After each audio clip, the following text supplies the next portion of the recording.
Hi, my name is Jane, and with me are Ashley, Layton, and Daisuke. And this is our agency presentation. For our group, we are assigned to work with August Aarons Elementary School. August Aarons Elementary is a K-6 school located on the island of Oahu in the historic sugar plantation town of Waipahu, Hawaii. This school was named after the first manager of Oahu Sugar Company, Mr. August Aarons.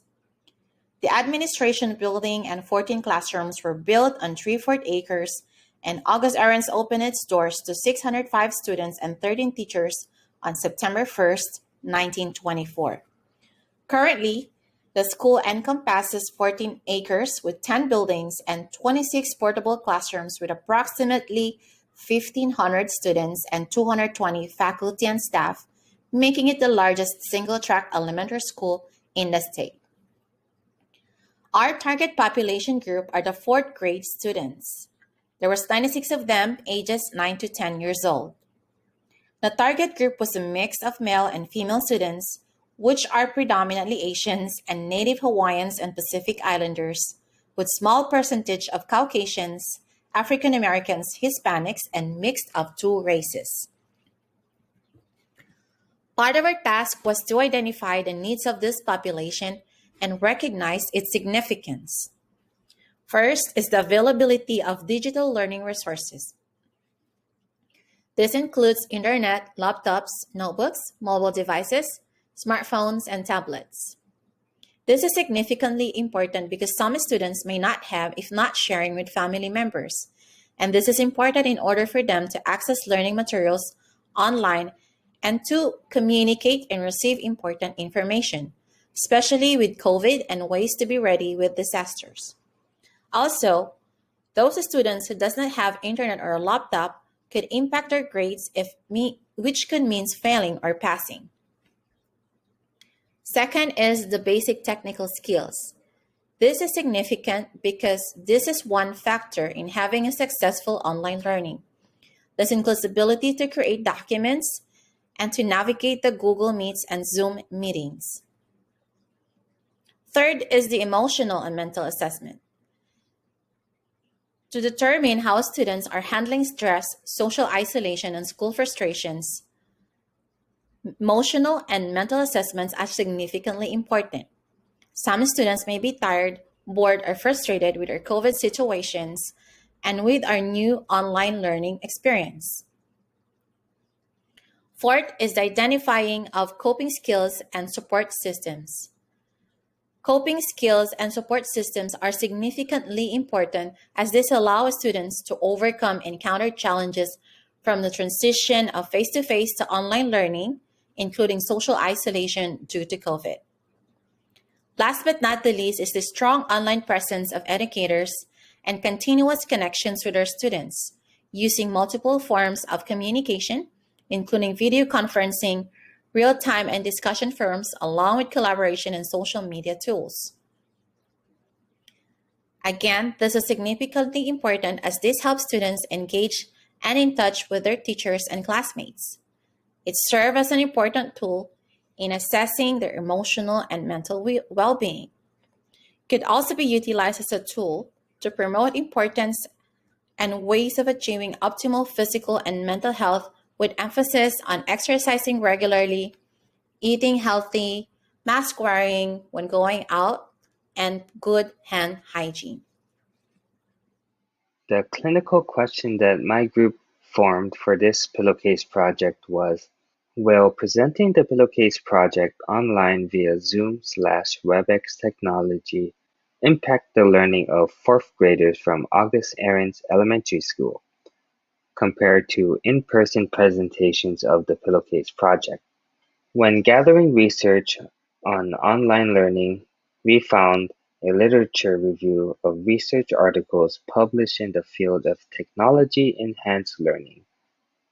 This review was done by Tomislav Jacquist and Ivica Potecki.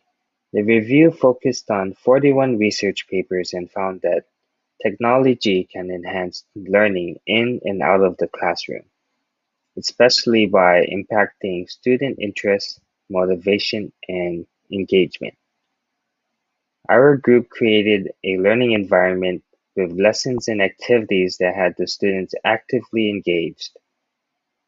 We presented facts that were given to us by the American Red Cross about home fire safety that sparked the students' interest.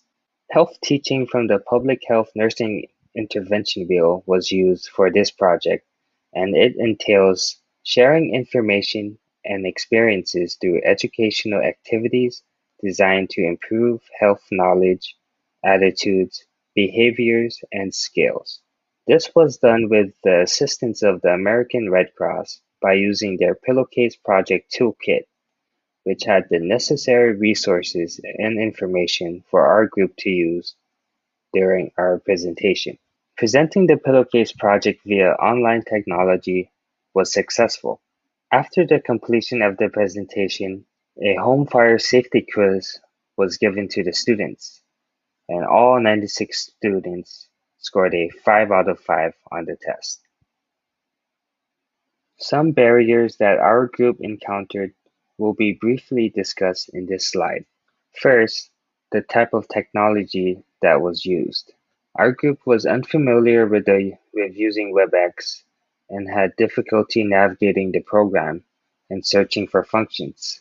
We overcame this barrier by logging into WebEx 15 minutes before the start of the presentation, where we oriented ourselves to the WebEx program and got accustomed to its functions. Next was the unintended interruptions. This disrupted the flow of the presentation and interfered with other students' learning. We overcame this barrier by acknowledging the students' comments, then requested assistance from Mr. Blaylock with questions regarding firefighters and as well as sensitive topics related to home fires. Next was technical difficulties. During the presentation, the screen sharing option was not working. We overcame this barrier by asking the audience if they are able to see the slides, then politely asking the screen sharer to screen share their screen again. Next was losing students' interest. During the presentation, we had difficulty in gaining the students' attention. We overcame this barrier by interacting with the students, by asking questions, using gestures, and changing our tone of voice during exciting and dramatic parts of the presentation. And lastly, we had difficulty conducting the home fire safety quiz due to having 96 students in the WebEx chat room. We had problems where the chat box was filled with answers, and our group had difficulty distinguishing if they were answers from the previous question. We overcame this obstacle by exploring alternative methods, such as asking students to verbalize answers one at a time. The Culture of Health Framework teaching plan focuses on making health a shared value, fostering cross-sector collaboration to improve well-being, creating healthier, more equitable communities, and strengthening the integration of health services and systems. The learners showed interest in the topic by actively raising their hands, speaking when called on, answering the quiz answers through the chat box, and asking questions regarding the topic we were discussing. We were also able to practice performing a coping skill as a group, where the learners were told instructions what to do and practicing on their own after. The article called Building a National Culture of Health explains the activities of Culture of Health Framework teaching plan used to improve population health, well-being, and equity with the outcomes of enhance individual and community well-being, manage chronic disease and reduce toxic stress, and reduce healthcare costs.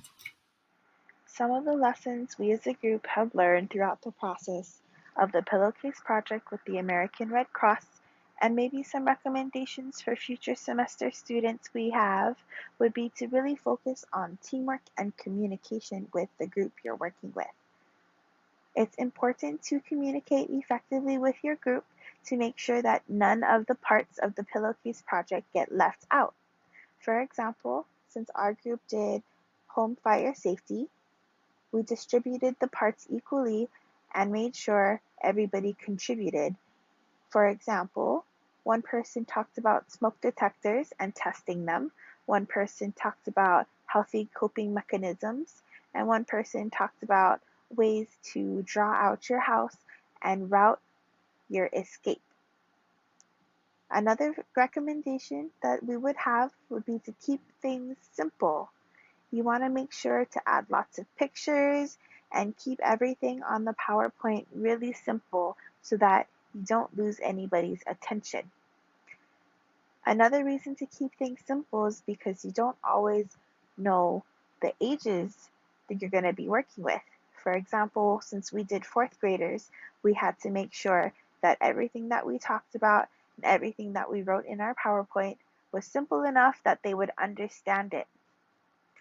Another thing that we would recommend would be to actively listen to the questions the students are asking. It's important to do this because we want to make sure to answer all the questions they may have. We provided them with a lot of information during this time, and some students may have been a little confused. So it's really important to actively listen to those questions and make sure to answer them. And also make sure that you leave enough time for questions too. For our group, we didn't really have too much time to answer questions, but we did have a little bit of time and we did get a couple of questions that we were able to answer successfully.